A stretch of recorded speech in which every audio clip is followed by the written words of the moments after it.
د هرات د انجیل ولسوالۍ د ښاروالۍ د فعالیتونو او لاسته راوړنو د وړاندې کولو لپاره غونډه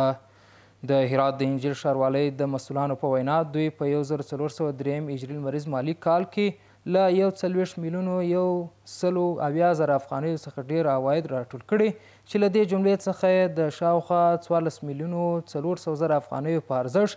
30 لوی او کوچني پراختیايي او بیارغونې پروژې پلي کړي دي. ریاست شاروالۍ انجیل دارای 3 نواحی است و در این 3 نواحی ما تنویر در تمام نواحی سگانه ما انجام شده، تمام گذرهای ما و بخش کانال ها زیادتر گذرها ما مستفید از چه شده پروژه شده است و بخش فضای سبز بوده است که الحمدلله شاروالۍ انجیل بلوارهایی که داشته یا پارکایی که اکثر جاها داره اونها مکمل گل غرس کرده. خو په دې غونډه کې د انجیل ولسوالۍ یو شمېر وکیلانو د لسګونو پرمختیایي او بیارغونې پروژو د لاسته راوړنو او پلي کېدو د هرکلي ترڅنګ د اسلامي امارت له مسؤلانو سره د خپلې همکارۍ په اړه هم خبرې وکړې.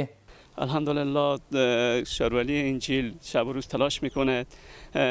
جایی که بالاخره لازمه در قدم اول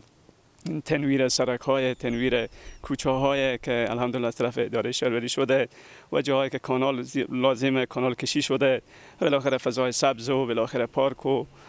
سرک بلوار سرک اینا هم الحمدلله فضای سبزی آماده شده. تنویر کوچه و جادا همگی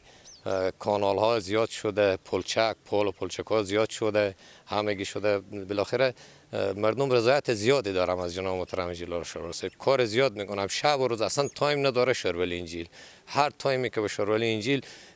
داخل شي کار میکنم. د یادونې وړ ده چې په تیرو 3 کلونو کې د هرات په ښار او د دې ولایت په ولسوالیو کې ډیری پراختیایي او ښه والي پروژې پلي شوي دي.